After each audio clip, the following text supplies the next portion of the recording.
Bava Metzia, page 16.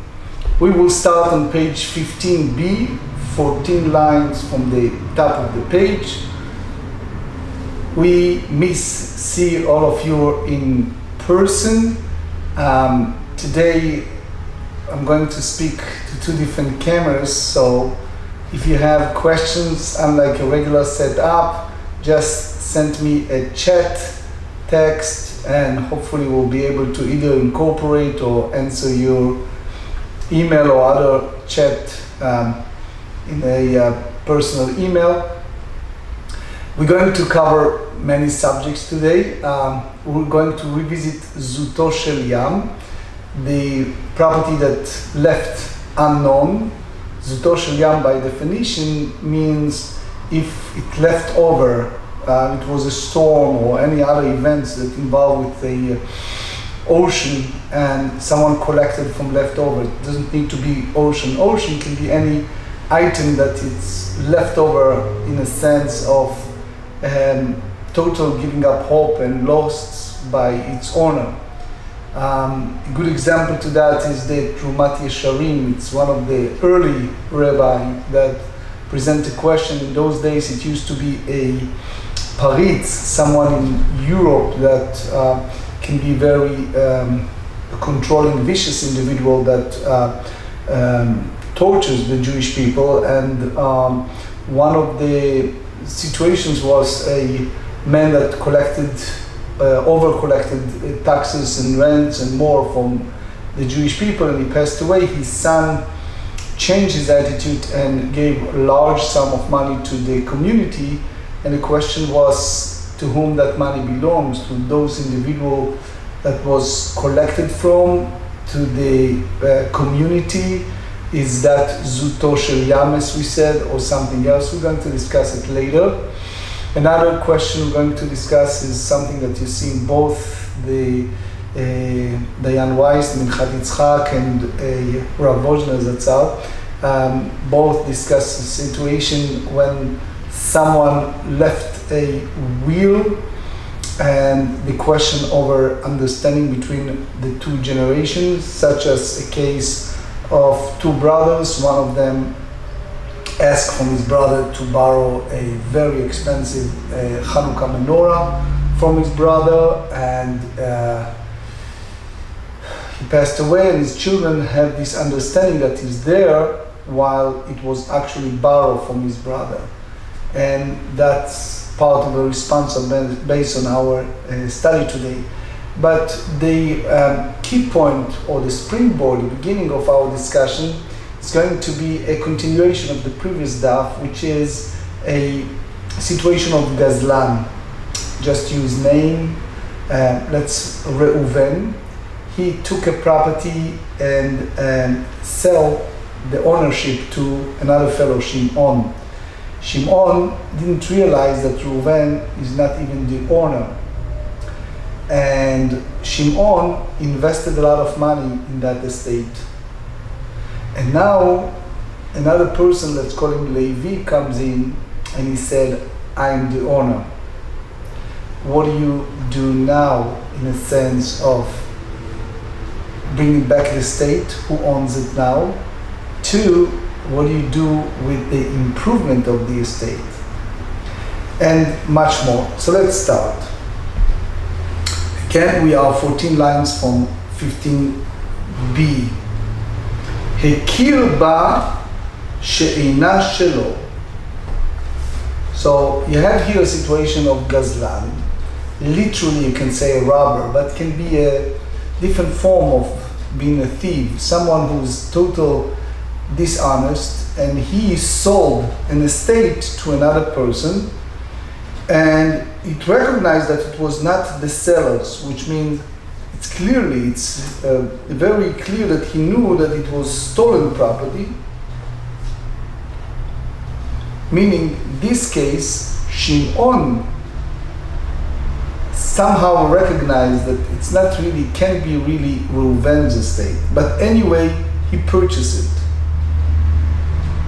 So, you're purchasing something while in those days it wasn't a clear deed or clear evidence of ownership. but you know deep in your heart that this guy is either not owner at all or in part not the owner, but you didn't go deeper, you just purchase and pay for that. And he purchased it nevertheless, הכיר בשאלה שלו הוא ככה, so he took it. Now, all of a sudden Levi, which was the true owner of the estate, he came in and he now repossessing the estate. Now, what do you do now?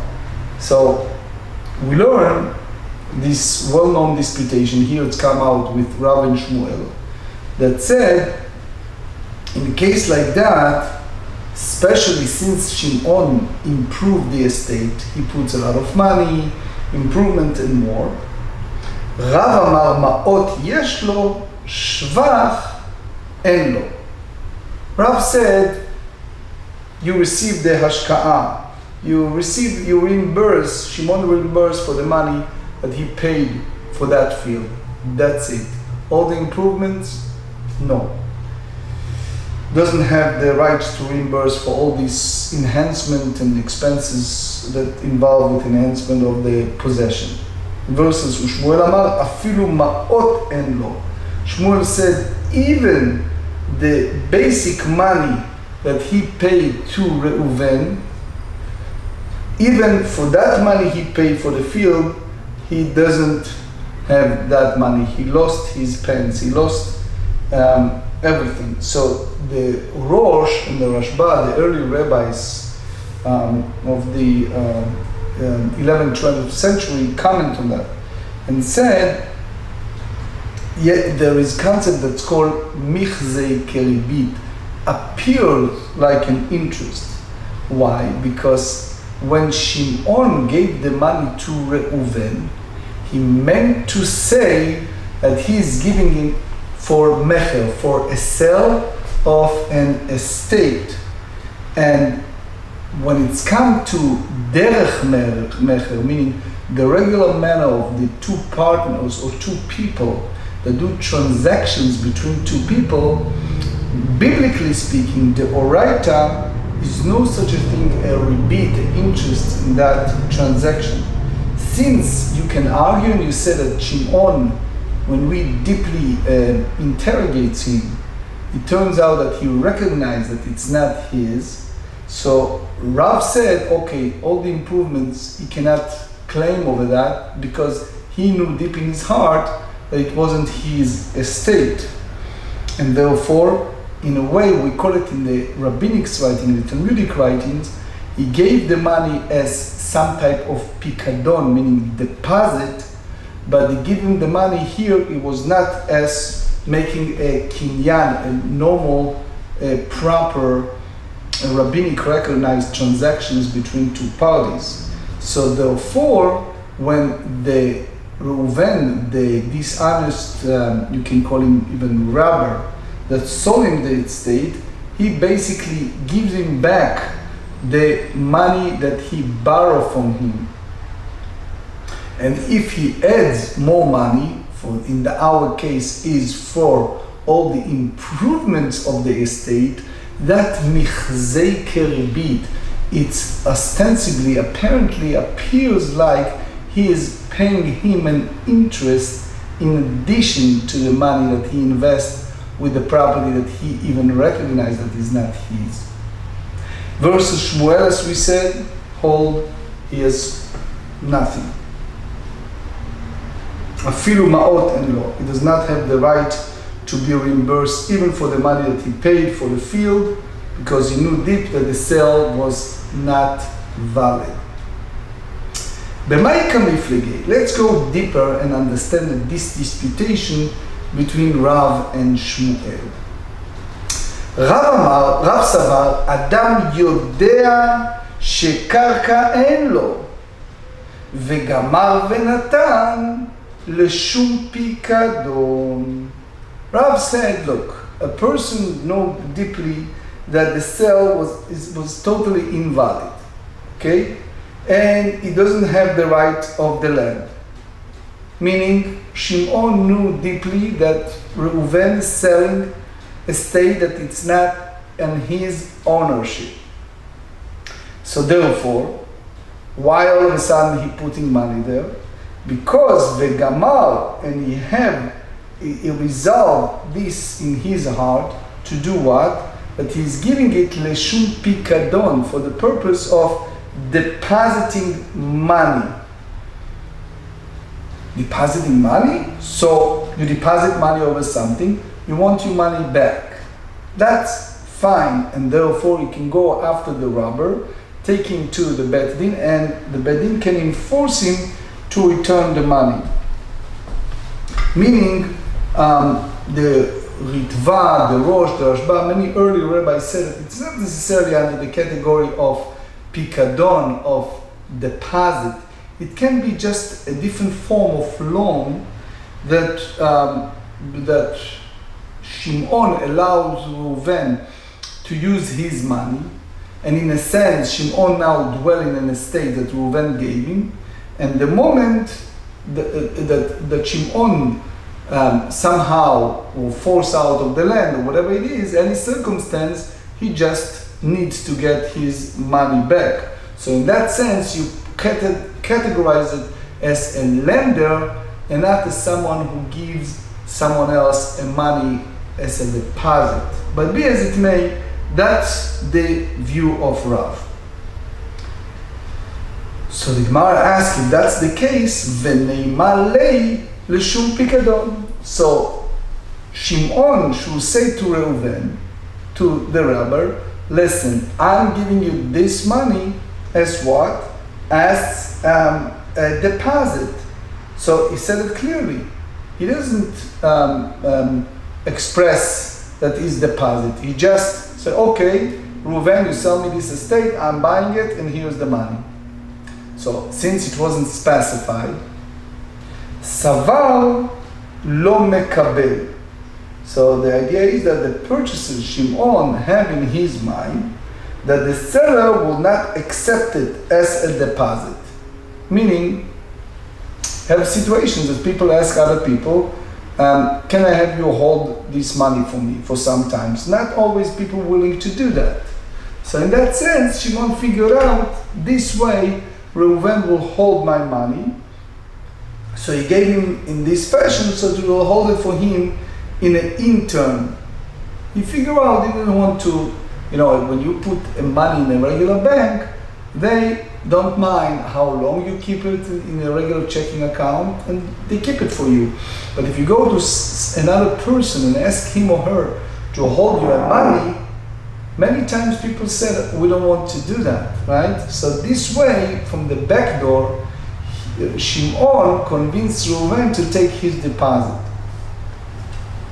So if that's the case, how come the other side, which is Shmuel, said that he lost everything, including the money that Shimon put for the, not just the improvement, but also the basic deposit money, or the basic money that he lent him.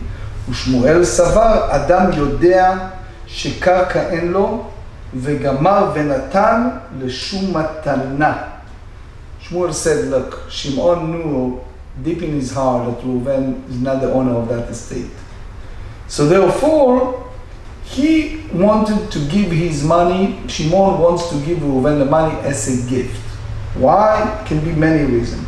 But that's the purpose. Since you put your money and you're planning to give it as a gift, so you have no claim over that money. That's it, it's over. In that sense is a story of Rabbi Israel Shlover. He was a Talmud, was a disciple of the Rabbi Eliyahu Vilnus, Gaon in Vilna. So the story goes that Reuven asked Shimon to take money and transfer it from whatever they are in Europe to, those days was called Palestine, to modern day Israel. And the fellow did not want, but eventually he rented a boat and he took the money there, and the boat was mainly grain boat, full of grain, but it was also the bags with the cash. And unfortunately, the boat sank. So the question is, After that case was such a traumatic experience for those gullible people in Europe, especially in Eastern Europe, so they thought twice about carries money and sending money. They always, I think many of you know, you go to the airport, they ask you one of the first questions if someone gave you something to deliver to someone else, especially if it's not tangible, if it's like cash or things like that. So obviously this is something that people do not wish to do for other people. So that's the idea that in our case, Shmuel hold, since the whole purpose of Shimon giving it to Reuven was in the concept of a gift, so therefore he lost his gift. So therefore, v'neimale l'shum matana. So what's the big deal? Shimon should say to Reuven, listen, I have a good gift for you. Here is the money. I'm giving you it as a gift. Enjoy it. So the Gemara said, ksifa li milta. So in a sense, the gazlan, the robber, Reuven, is embarrassed to get this a gift. For all kind of reasons, he gave it to him as a gift. So, in simple words, Shimon knew that Reuven is selling him something that is not his.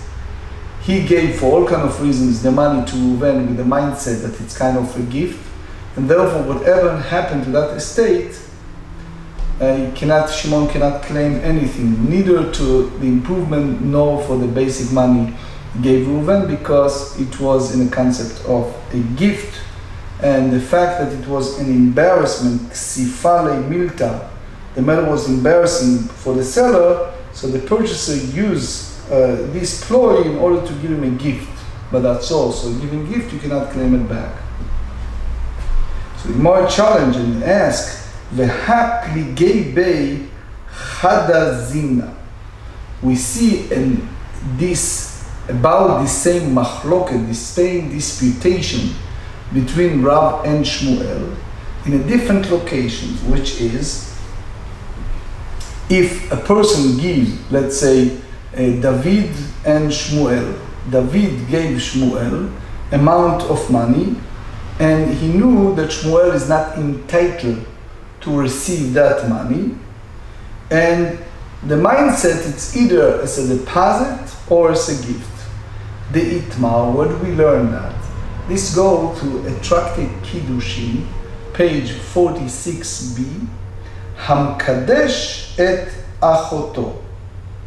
So this is based on the Mishnah in Kiddushin 66b. Something that apparently is totally ridiculous, but there is a reasoning for that. We all know that one of very strong prohibition in our Torah is any form of marriage between family. In a sense, blood relative families. So, both rabbinic and biblical, if a brother turned to his sister and said, you betrothed to me, is obviously an invalid statement, and it doesn't have any form of acceptance by any means in any level. But here is the trick. A brother wanted to give money to his sister, and he knew that she will not accept money from him. So how he tried to do it? One of the form of Kiddushin we learn, one of the form of betrothing is by giving cash, by giving money. So that brother went to his sister and he gave her money and he said, you betrothed to me. So Rav Amar, Ma'on Chozrin.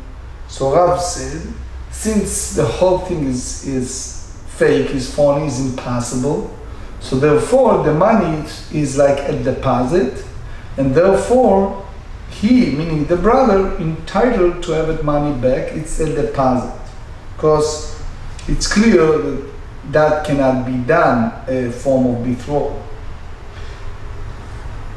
And Shmuel Amar Ma'ot Matanahi. And Shmuel said, this is a form of gift, meaning that he wished to give a gift to his sister, and he did so in this manner, for all kind of reasons. So now they expand on the logic behind that. Rav Amar Ma'ot Chozrin, the reason that Rav said that money that a person gave to his sister need to return to him because it's a deposit, Adam Yodea She'en Kiddushin Tofsim B'achoto. A person everybody knows that when you betroth a sister, it doesn't have any validity.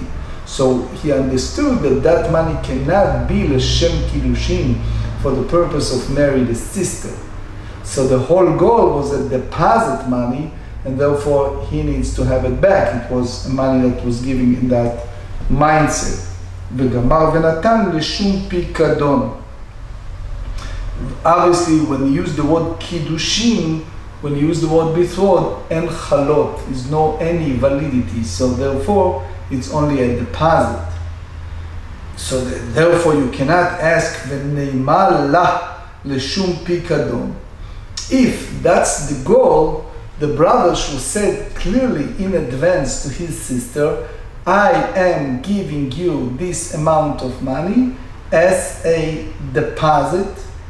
So the answer is very common even nowadays. Savar lo mekabla minei. He was concerned that this sister, for example, she can be arrogant or can be very, in a sense, private, and she doesn't want to have any gift. So therefore, he did it in that manner, but basically he gave it as a deposit. That was the mindset. Ushmuel amar ma'ot matana. And Shmuel said the money is considered to be a gift. Why? There's a rationale. He says, Adam yodea she'en kiddushin tofsim b'achoto v'gamar v'natan l'shum matana. A person knows so clearly that you cannot betroth your sister. So when you gave her that money, it was in your mindset to give it to, for example, to support her, or whatever the reason she needs that money. So you gave it in a mindset of a gift. And therefore, the Gemara asks the same question, V'neima la l'shum matana. Let the brother say to his sister clearly, I'm giving you this money as my gift. So the answer is the same mindset, ksifa la milta, which means it's very embarrassing to her, and she will refuse to accept the money, so you have no choice but to give her by an alternative method. And therefore, you see over there, if you juxtapose the disputation here between Rav and Shmuel, and the disputation there in Tractate Kiddushin over the betroth of a sister, which, as we said, is invalid, which means that the reasoning, the logical reasoning of Rav and Shmuel in both places is the same thing. So why do you need to have this disputation twice in the Shas, in the Gemara? Why over there in Tractate Kiddushin and here? So the Gemara explained, tzricha, it is necessary to present disagreement in both instances. The ha itmar beha. Because if we talk only about our case of someone, Reuven, that quote unquote sold a property that is not owning to Shimon, I may think that beha ka'amar Rav. Over there, that's the only case that Rav hold, the law of day in shady ave matanot mukhra, that the money is only deposit and not a gift, because people don't give gift to strangers. However, in the other case, in Tractate Kiddushin, when a fellow, quote unquote, illegally or whatever you call it, betroths his sister, over there it's a sister, and there's a very high chance that he's giving her as a gift. You may think, you may think that here is a different, and is not deposit, is a gift. So therefore you need to show two separate disputations. Even the ruling, the logical ruling is the same, but the scenarios are different. And if we only bring the case of the disputation between Rav and Shmuel in the case of someone who betrothed his sister, you may say, Behach ka'amar Shmuel. Only over there in the case of a sister that he wants to give her how do you say it, from the back door, in a nice way, give her a gift, because it's his sister, versus aval beha, if someone, quote unquote, purchased illegally a estate that he knew that it's not belonged to the fellow who, quote unquote, sold it to him, maybe over there Shmuel hold that in that case is different, and the money is only a deposit and not as a gift. So therefore, tzricha, so therefore we need two separate disputations between Rav and Shmuel, that the ruling is basically the same mindset of ruling, but the scenarios are different, in order to make sure that their views stand in both cases. And in a sense, since the scenarios are different, you cannot by any means juxtapose between the two. Even the names of the rabbis and decisions are basically the same logical reasoning. As we said that the Rav Ozhner Zatzal and the Dayan Weiss Zatzal and Chat Yitzchak have a discussion very similar to this sugya with brothers. Let's use names. Let's say David and his brother, for our discussion let's call him Yonatan. And David inherited a menorah, a Chanukiah, very expensive silver Chanukah menorah, and it was David. But his brother said, you know, it's from many generations, from great-grandpa, can I use it in Chanukah? So David said sure, and he, in a way, lent it to him without papers, but he lent it to him. And Shimon used it for, let's say, several years. And now Shimon passed away, relatively young, and the children of Shimon are claiming that that menorah is inherited from their father. The question is, what do you do? The same happens if someone brought a estate, for example, survivor of World War II, that brought some estate from a certain family, and he brought it to the grandchildren of the deceased, and now he wants it back.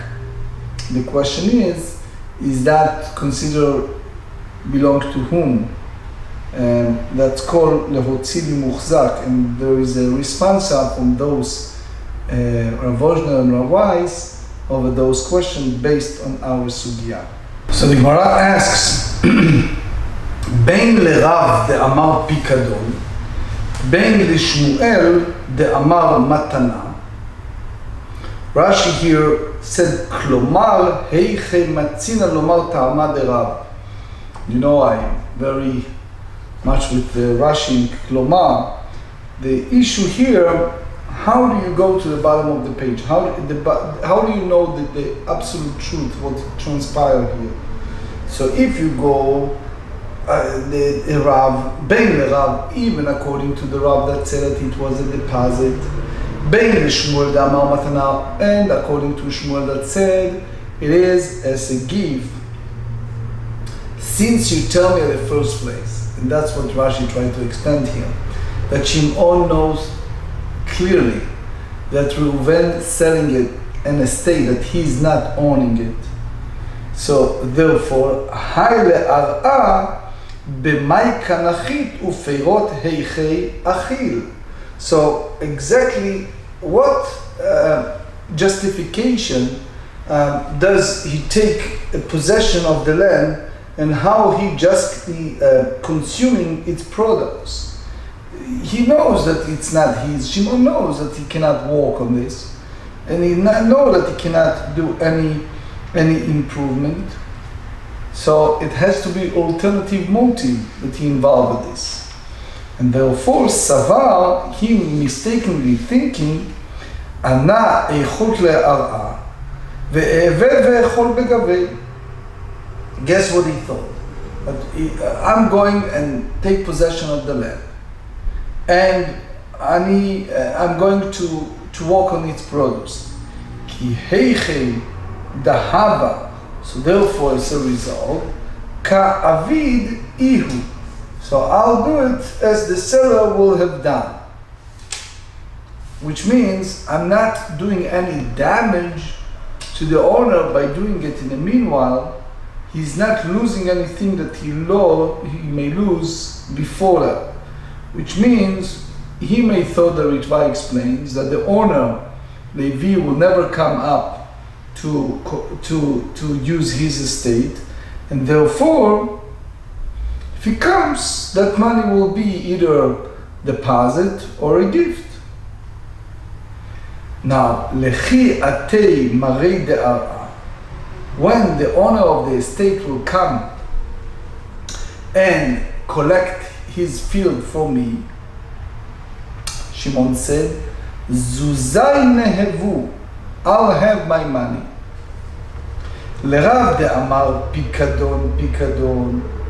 And Rashi tells us, Klomar aliba derav mefarshinan, meaning you have to go by the avenue of Rav that say that it was a total manner of deposit. So therefore, it will be a deposit.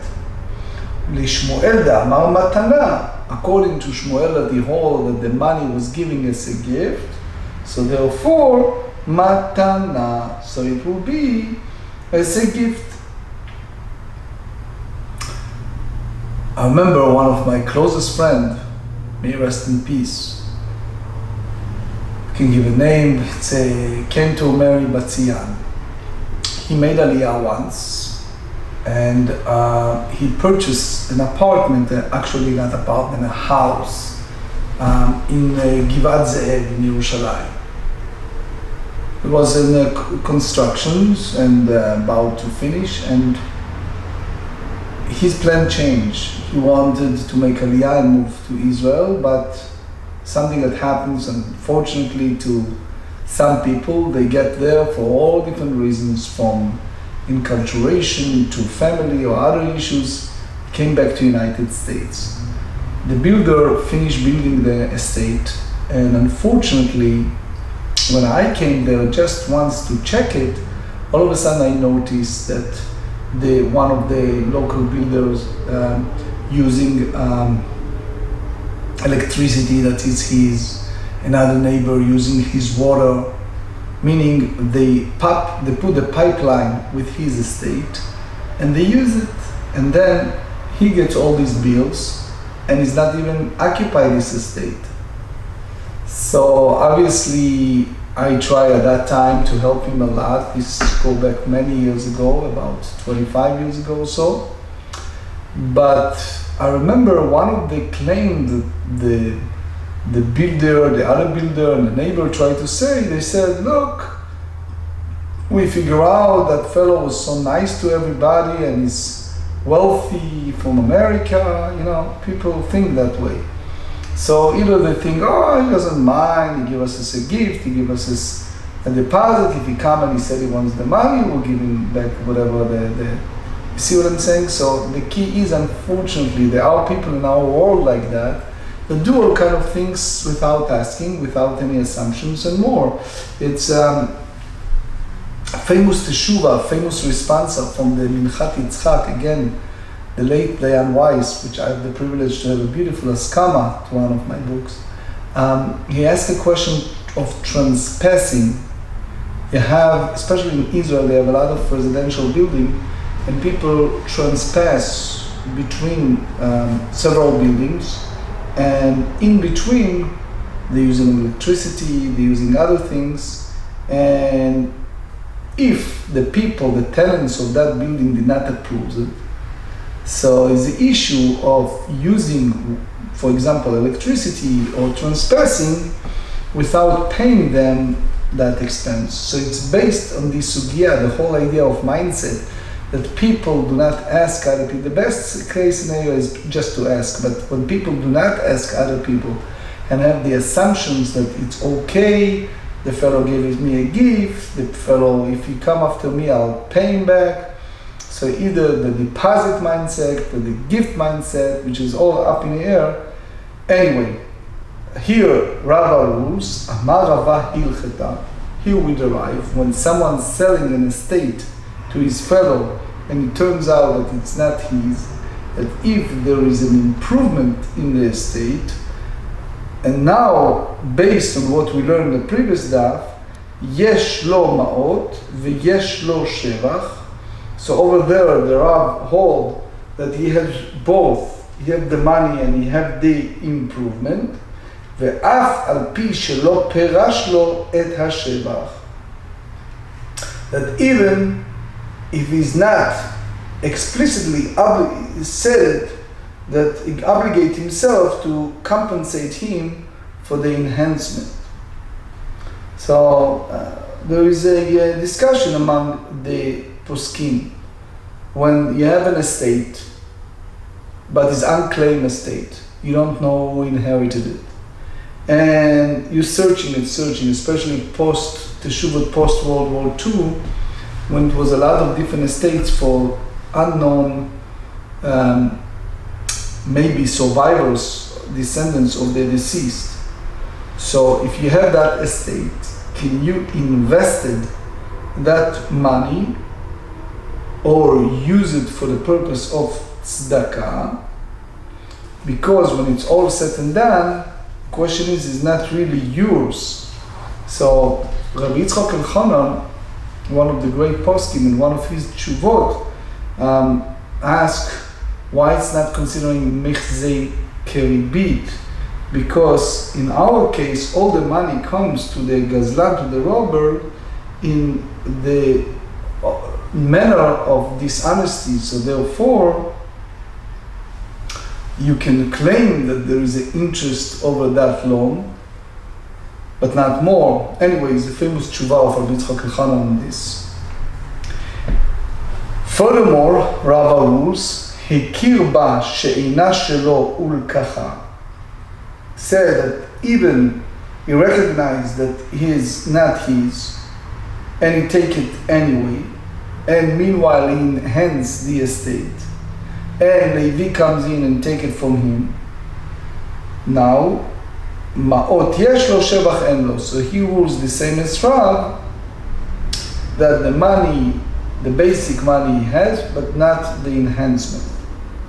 Acharayut, another psak, another ruling with regard to dispute that we mentioned, omission of the guarantee of the sale from the document in the scribal error, which in those days it was, especially in the Bet Din, someone who is a scribe who writes those documents, and it was some type of error, the guarantee of the sale, ben beshitrei alva, regardless if it is a promissory note, ben beshitrei mikach umimkar, or if it's a deed of sales. Both of them we said that it's if it's a scribal error, so the seller needs to give the one who take it the money, and that's the opposite of what Shmuel said in the previous daf on 14a. Now the Gemara continues discussion over a estate that was basically stolen estate, and brings a quandary, a question of Shmuel in regards to that. Be'aminei Shmuel merav.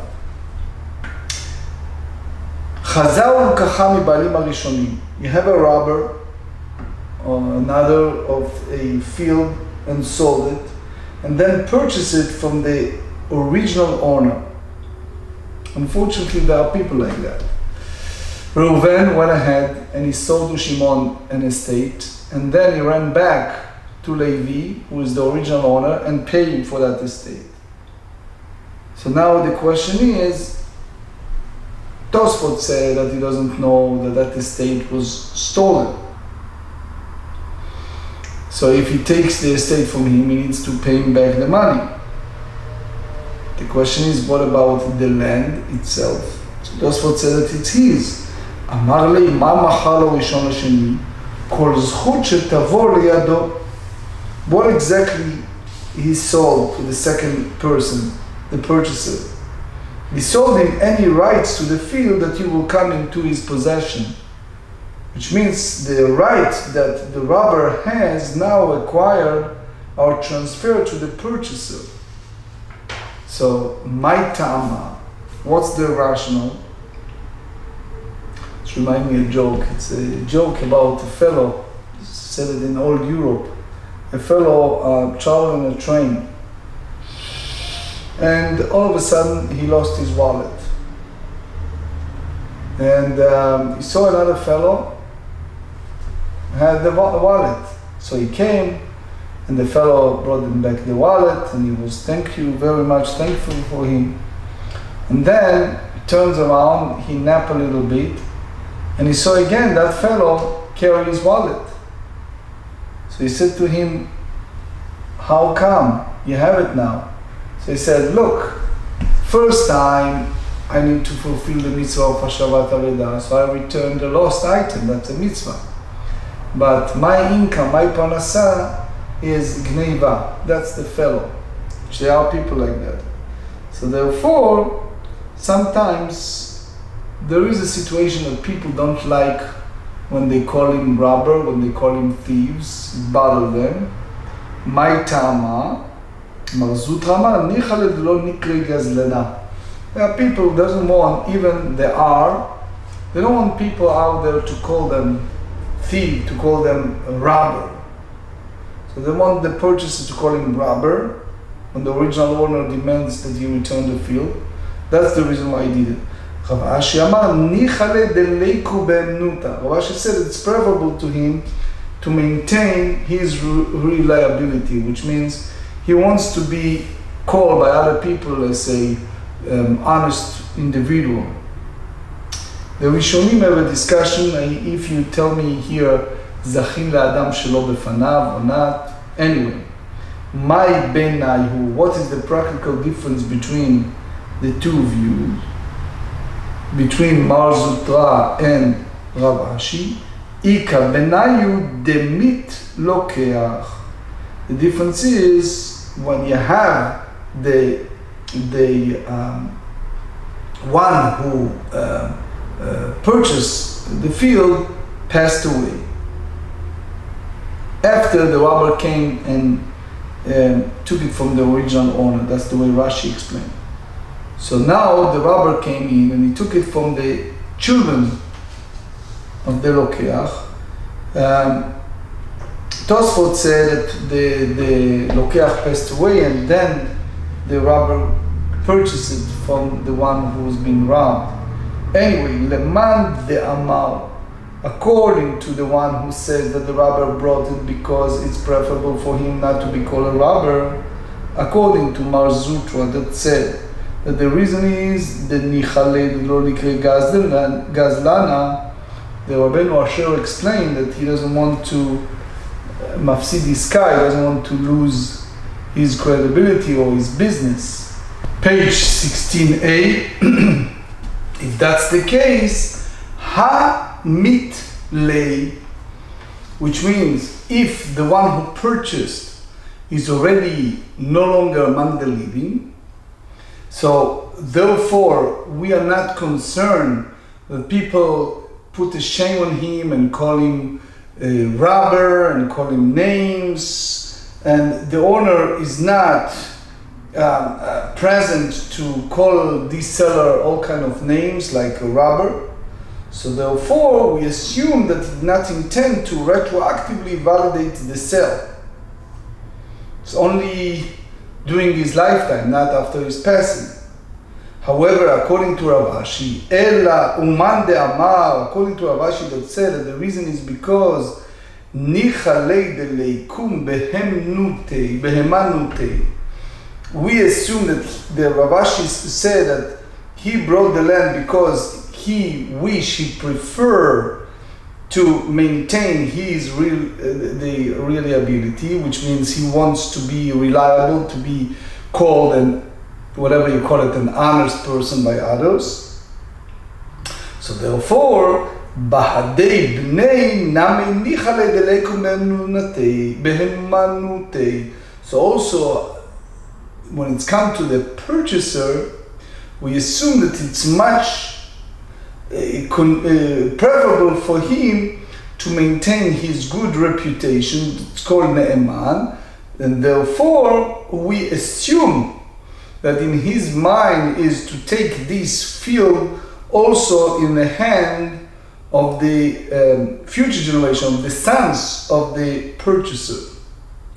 The Gemara challenged that. And they said, even according to Mar Zutra, that say that this robber concerned, that people call him Gazlan, a robber, sof, eventually, even after the purchaser is dead, Karu leibnei lokeach gazlena. So the children of this purchaser will call the seller robber, because obviously he wasn't honestly, he basically sold their late father estate, and he's not follow up the promising the agreement, and it means even according to Mar Zutra, for sure he intends to make this transaction even when the purchaser is no longer among the living. So therefore, the Gemara said the difference between Mar Zutra and Rav Ashi is a total different one. Ela Ika Benayu, the difference between them, Mar Zutra and Rav Ashi, is as follows. The mit Gazlan, the robber, passed away after he took it from the original owner, and the children of the purchaser wants to possess it immediately. Leman de Amar, according to Mar Zutra, that said that the reason for that is because that it's much preferable for a person that people will not call him a robber, a thief, a dishonest person. Hamitle, he already, the person who has this concern is no longer among the living. So for sure, he, the late robber, is not intent to put it in the hand of the purchaser only during his lifetime. Why? Because he is so narcissist and selfish that he's concerned that people call him a robber. But after his death, he doesn't care. Versus Leman de Amar, according to Rav Ashi, that said, Nichale de leikum beheimanutei, achana me'afalgav demit, Nichale de leikum beheimanutei. So even he's, according to this view of Rav Ashi, even the person is no longer among the living, he's still, in our language, is still care and sensitive and in a way control it from his grave, or whatever you call it, that he want to keep his reputation, his trust, his reliability after he's dead, meaning that people should consider him as someone who's trustworthy even is no longer alive, and consequently he intends to put it in the hand of the purchaser even after he is dead. So the Gemara asks a question, if that's the case, even according to Mar Zutra that said that this robber concerned about his reputation and people not calling him a robber, sof, eventually, ultimately, if the sale is revoked after his death, people karu livnei bnei gazlena, so people will call his children, this guy, that's the children of a robber. The same as they do it, call him during his lifetime. We presume that they do that to his children, even though he's dead. Ela ika benayu, the difference between the two is when he's not selling them, the robber gave the land to the recipient as a gift, the aval b'matana. The man damar, according to Rabbi Moshe that said that he wants to keep his name. Matana namen nichale deleikum emanutei. So also a gift, he wants to maintain his reasoning, to maintain his reliability. Leman damar de nichale lo nikru gazlan, that he wants to make sure that people not call him robber. Amar le magaz linan minach. He will say to him, what did I rob from you? You have no loss.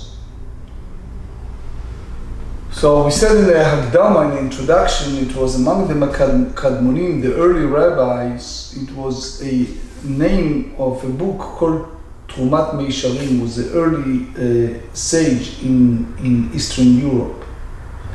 And, or Heletan, and other books in Europe. So anyway, in those days it was the Paritz, it was the, in a way, a sheriff or the wealthiest in the village that controlled the estate, controlled the money, controlled everything, and taxed people, and cruel to people sometimes. And he overtaxed people, and he stole estate from people. He passed away. All of a sudden, his son turned the other way around. His son was good and righteous, and he felt that is wrong, and he collected a large sum of money, and he gave it to the trustees of the community. So here they have a serious discussion, the serious predicament, as the Trumat Yesharim brought, as well as Oil Eitan. Says, what do you do now? There are individuals that said, look, he overtaxed us, we want our money back. We lost here, we lost there. There are others who say that, wait a second, this is a community estate. He gave it as a community, as a package. Do you hold the concept of Yi'ush, which is in a way giving up hope over that estate, because it was a great, unbelievable and unusual miracle? And do you consider private people in the sense of giving each of them? Or the claim that it's called Matzi Mizuto Shel Yam, as we discussed several times. You're taking from leftover. That, so he basically hold that he's belonging to the Kehila, belonging to the community, because after that vicious Paritz collected, people no longer have any hope over that. Anyway, back to our sugya, excuse me. Pshita. So here we have a different scenario in regards to the, if one stole land and then acquired it from the robbery victim. So they said Pshita, Zabna Orta, V'yahava b'matana. So here, he basically went ahead, and before the robber returned, he purchased it from the original owner. Meaning, it can be several scenarios. For example, if after selling the stolen land, the robber sold it again to another person, or bequeathed it, or gave it as a gift. So therefore, lav leukma karemei lokeach kabayit. So we understand that the robber does not want to establish it the way it was prior to that, because when it's come to transferring an ownership, you go by the original buyer. So therefore, the whole concept of the fellow that purchased that estate from the robbery victim, we assume that he wants to validate the original sale. So therefore, the seller can strongly demand that he wants a compensation from the robber for that invalid sale. So, but the land remains in the possession of the second buyer, or the recipient of the gift, or on the inheritance. Nafla lebirusha, the same way. And by the way, you have here a discussion among the Ritva, the Ram, the Ramban, if the second one have that right. But Nafla lebirusha, Yerusha ממילא היא, ולאו אי הוא כטרח הבטרה. When it's come to Yerusha, to inheritance, that's something that we know that it's come as a passive income, or as a passive inheritance, and the robber did not make an extra effort to get it. So therefore, the buyer can claim only compensation. He cannot claim for the property itself. Another important halacha. Gabei ihu bechovo.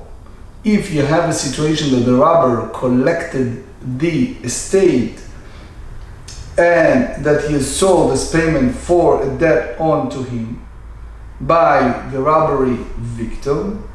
Chazeina. Therefore, we need to evaluate here the whole situation. If that fellow, the victim of the robbery, owns another estate from which the robber could have collected the debt, and nevertheless the robber said to him, V'amar ha'ba'ena, I want to collect this particular estate. So the robber, what did he want? He wants to establish it before the buyer and therefore validate the sale. However, if that the robbery victim does not have another property, so therefore there is no other choice for the robber but only to possess that land collected. So you have no reason to assume that the robber is attempting to validate the land. The only thing he wants to get the money, get paid for the debt. He doesn't want to secure the land for the buyer. Another halacha, Yahavei mihalei b'matana. When the robbery victim gave it the land as a gift to the robber, pligei ba, here is a disputation between Rav Acha v'Ravina. Chad amar, matana kirusha, one whole, that the gift is taken as a status the same as inheritance. Which means that the heir of the robber can collect that estate from the purchaser, and the same applied to a gift. Matana kirusha dehamimela, that he basically received this as a sale.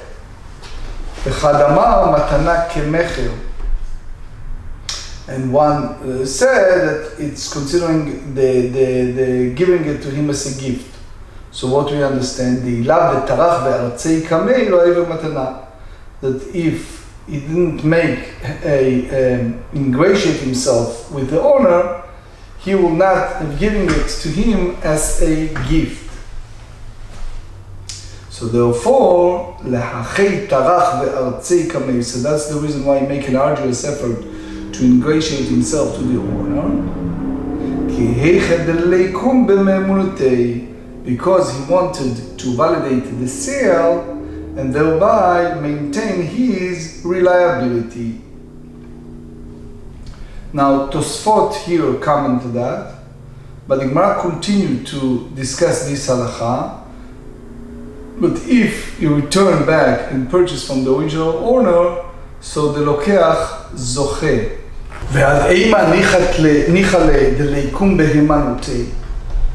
So for how long we are saying that if he took it from the original owner, we believe that he maintained to prefer his good name, his reliability.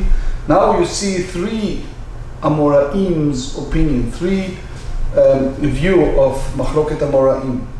First one, Amar Una ad Shat ha'amada bedin. He said this apply until he reached his court day, meaning the standing trial, meaning until they possess this estate from the purchaser and he take the robber to court. So it's too late for the robber to protect his reputation because the purchaser is now demonstrating that he does not consider the robber to be a trustworthy. Second view, until he had this authorization, which means until he reached the adarchta. And if you remember, we discussed several times the concept of adarchta, which is we have after the verdict, the rabbinic court gives the person 90 days to pay off what he owed. Now, if he's not doing so, they give him to the lokeach, they give him a special note, court note that is called adarta, So therefore, Rashi explained Bava Kamma 112b that he can possess from any estate of that fellow. Adachta is Aramaic word to say rodef umasig, which means that he can chase, lirdof, he chase after that fellow and reach him and get it. Third view, Rav Papa amar ad de matchelan Yomi achrazta. Rav Papa says that the rubber reliability stand motive to acquire the field until the day of announcement started. So there are several views. Rashi brought to the Marine King, page 21b. The key idea is that when you have this assessment of the court and those day that the court announced of the value of that robber's estate, in order to compensate the purchaser. So that's until the start of that day. Matkifla Rami Bar Chama Mikdi. So he said, after all, Hay Lokeach b'may kan lehay ar'a. So the question is, how exactly the process of acquisition took place in this estate? If you tell me b'hay shtara, if he have these phony deeds that the robber gave him, that's not valid.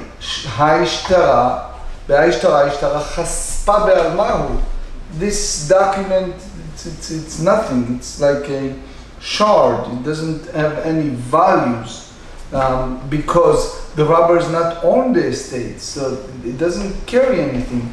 Now, there are a few shitot. There are those who say that up to this point it was muhzak, it was the Rashba. There are others who said when they reached the Bet Din, or when he received this the note of Shtar Adachta, the Ritva expanded that.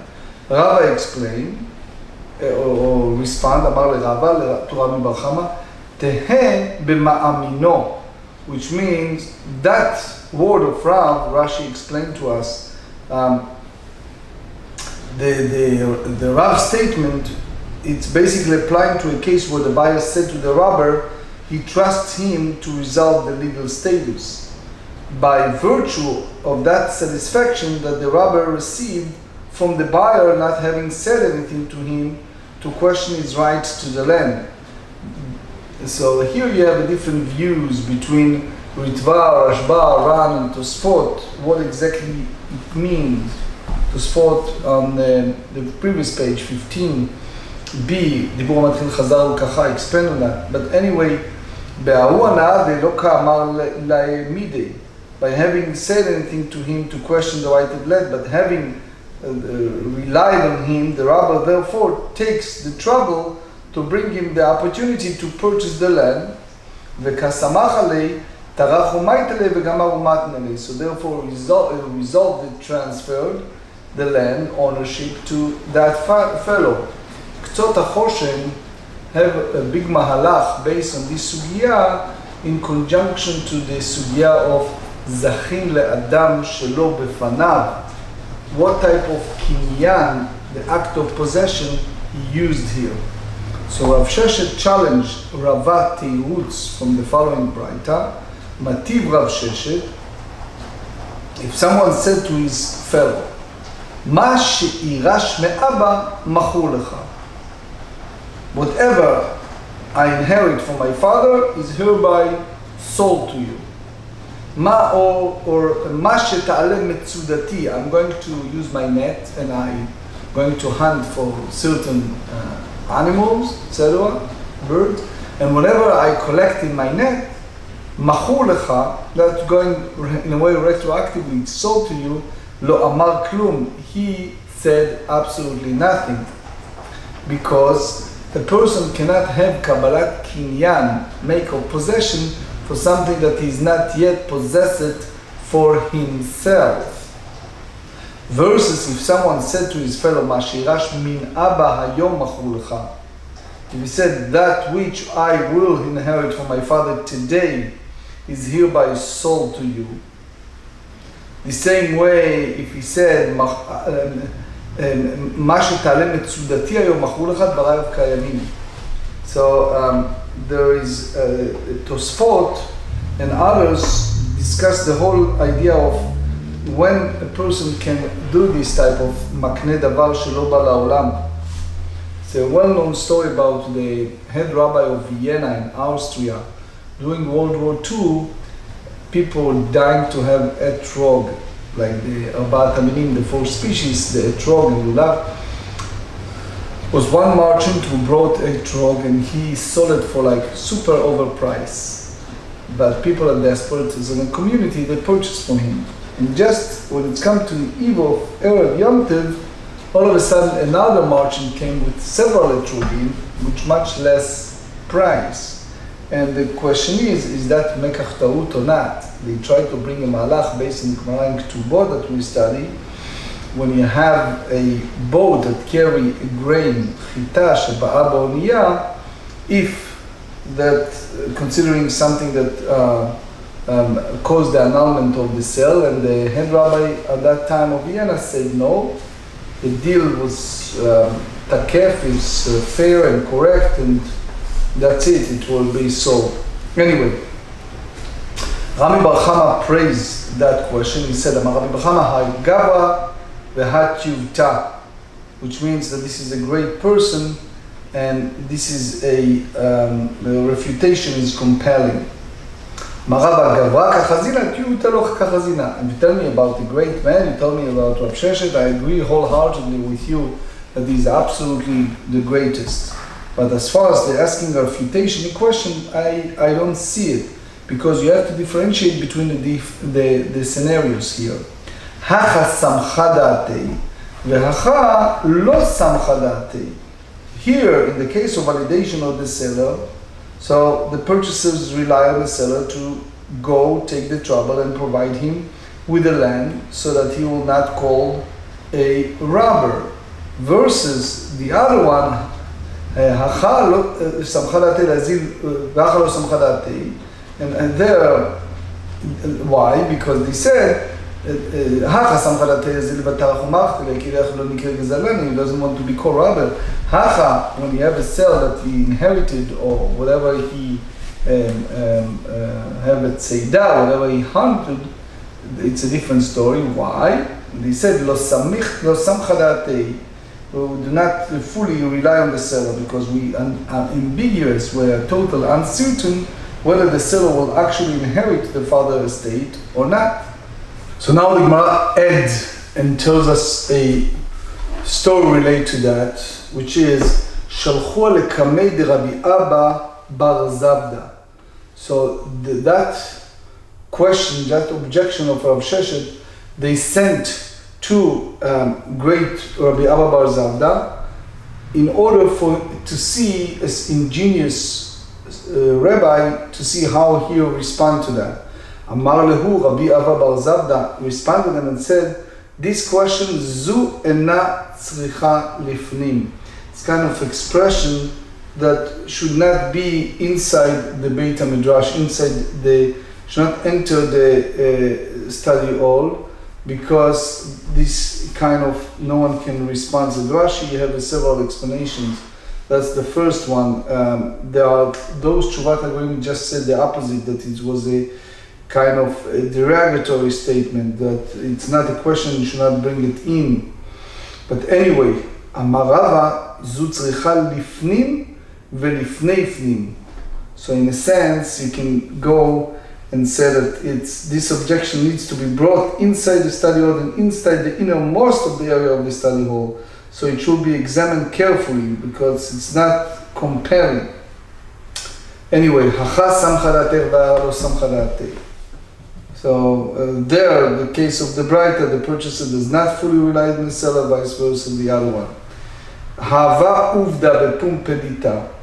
So it was an incident in a well-known city in Babylon, Pumpedita, that the rabbinic court ruled followed the view of Rav, which is, it was a purchaser that was a robber, and he went ahead and he purchased from the original owner, and they follow the view of Rab that the Lokeach Zachar, the purchaser, inherit, the Otvei, and one of the Amoraim challenged that because, as we said, Ein Adam Makne Davar Shelo Zachar, a person cannot acquire something that is not owned. Amar lu Rabbi Yosef responded to the student and he said, Zu ena tzricha lefnim, ואמר לרביי, צריכה לפנים ולפני פנים, ואחסם חלתך וסום חלתך. So the same mahalach. The Noda Yehuda, the great Rabbi Landau of Prague, presented a question, one of his responsa. If a person can give money, will then give it to Shimon, that he will be zocher, that he acquired whatever I purchased. And he brought a source like the Eved Knaani, the Knaanite servant. And later we see this similar response from the Moshe Weisblum, Zecher Tzedek Livracha, from the Rav of Pravda. If a person have a life insurance and he have several children, and he put it on one of his children's name. But after his passing, the kids claim that he basically meant to give to everyone. It was just a matter of convenience that he put one name, but he basically intended for everyone. So the question is, what type, what type of matter of acquisition the person used? It is a well-known teshuva. Rav Feinstein.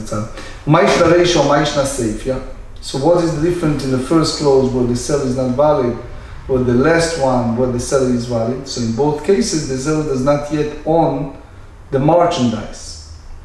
Rabbi Yochanan Seifa Mashirash me'aba hayom mishum kvod aviv. You have a father in the gosses, in the end of life situation, and the son needs money for all the burial expenses. And therefore, there's a special rabbinic enactment that said that that sale is valid under this circumstance, and Rashi expanded on that and said that we want to avoid having desecration of the father, Hatala Bizayon, while his body lay, like we read about the example of Abraham and Sarah when she passed away, was all negotiation with the throne, meanwhile the body was laying. So in a sense, to avoid it, so Ramban expand on that and says, we are speaking here about such indigent son that he could not have any asset by himself, and only when he sells his father's shrouds and things like that. But if he sell more, so then it's not valid. So versus the first clause, the Reisha, that is not in the Ksisa, when the father is not in that situation, so the rabbinic enactment is not applicable. Mashet ta'ale b'tzudati hayom, so that which my net will catch today is sold to you. Page 16b, mishum kdei chayav. Here you have institution of the sages that the sale is effective because it's the immediate need for his livelihood. Otherwise, there's no rabbinic enactment. That's the way Rashi explained. There's a disputation among the Rishonim, Ramban, Rabbeinu Hananel, and others ask, when is the chalot of mechira? If he's only in a situation when he's so indigent that he cannot have enough food to support himself or not. That's k'dei chayav or not. The Meir, the Ritva, the Ran, the Ramban, all of them have that question. אמר רבון אמר רב, אומר לחברו, שדה זה שאני לוקח לכשכן התלויה לך מעכשיו קנה. So again, here we talk about the one who says to another, when it's come to the field that I am about to buy, when I buy it, I will retroactively transfer it to your ownership. So that's basically, we take effect, that stipulation. And the moment you buy it, the second party is acquired the field.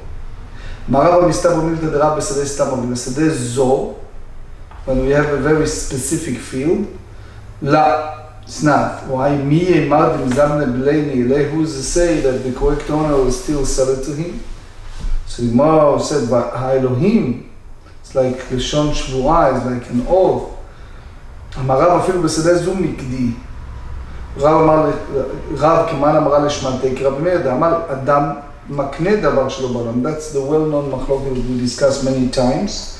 If a person can transfer ownership of an entity that was not yet come into the world, the Tanya. And here is a Braita. האומר לאישה, person says to a woman at the time of the betrothal, התקדשי לי לאחר שהתגייר, which means the person is not Jewish, and he intends to convert to Judaism, and you be my wife after I convert. Or if he's a slave, he says, when I'm, or לאחר שתתגיירי, or after you become גיורת. So it's very important to remember that there is a very strong rabbinic notion to this very day that we not do an act of conversion for the purpose of someone wants to get married to someone. The response of the Chavot Yair, if someone is married to a very ill woman and he basically wants to ask other woman to wait until his wife is no longer married the evening. So Chavot Yair was very strong against this notion. לאחר שישתחרר, slave will be free, לאחר שתשתחררי, לאחר שימות בעלך, after your husband passed away, לאחר שיחלוץ לך יבמר, לאחר שתמות אחותך, אינה מקודש. All these type of kiddushin is not valid, it's not betrothed, because you cannot betroth her at the present moment, so therefore it's ineffective all the act of betroth. Rabbi Meir אומר מקודשת, Rabbi Meir said it is valid. So the Ritva and others ask based on Gemara Yevamot 93 how that can be valid. How Meir hold that the can be the betrothal will take effect when it's become possible for her to become betrothed to him. But anyway, we a little bit running out of time. והאישה כשדה זו דמיה, ואמר רב מאיר מקודשת, אמר שמואל, המוצא שטר הקנאה בשוק, יחזירו לבעלים. דמשום דכתב ללוות ולא לבה, because if he wrote it in the sense to borrow in the end, and he never did not commit himself to do it, and he did not borrow, hashi abed nafshei, so he committed himself to pay the time that it was written. ואם משום פירעון, לא חיישין על הפירעון. If it's because that the possibility of that you have here a repayment, we're not concerned with the repayment. Why? דמיתא לפרעי מקרא וקרא לי. That if it is the one who owe him will pay him, so he will have torn it up in that note. אמר רב נחמן, אבא מן ספרי דיינה, דמר שמואל אבא ואבי כבר שיטה כבר שווה, ודחר נדב ומחרזי, ואמרי, הנה שיטרה הקניין דמשתכר בשורתא, נעדרו למראי. So they found those notes, and they said that you need this deed to transfer are found in the marketplace, and they require to return to its owner, the creditors. That's basically the follow the view of Shmuel, אמר רב עמרם, הפנן תנינא כל מעשה בדין הרי זה יחזיר. על מה לא חיישינו לפירעון? אמר לרבי זרע מתאים בשטרי חלטה והדרכתא, דלאו פני פירעונינו. And we discussed several times the concept of שטרי הדרכתא והדרכתא, anyway, דלאו פני פירעונינו. אמר רבא בעל דלאו פני פירעונינו, ואמרי נהר דשומה דריסה ירחי שיטה, ואמר המימר, ענה מן הר דעה, ענה, וסבירה לדשומה הדר לעולם. So they said, אמר לרבא התמה אינו תמה דאמרי, אינו דאפסי עד נפשי, דבינן דפריה, היא באה אלי למקרה לשטרי. אינם דמכתב שטרה אחרינה אלוהי. דמדין הרע לא בא אלא מהדר, משום ועשית הישר הטוב בעיני השם. So in short, we don't have time, but the Ramban explain the whole idea of ועשית הישר והטוב. There's also normally melech, big to do over what does that mean, ועשית הישר והטוב. We don't have time. ואמרו רבנן תיאדר אל כך, מרישא הוא בכזבן, היא באה אלה למכתב שטר זביני. גבי שטר חוב, מה יקרה למימר? אי דדפר היא באה אלה למקרה לשטרי, אמרו השתמודיקה משתמת לי. ואמר לה למחר יאבין עליך, דאשתלת לגבי, אינם יאפשרתי דספרה, זייר לי.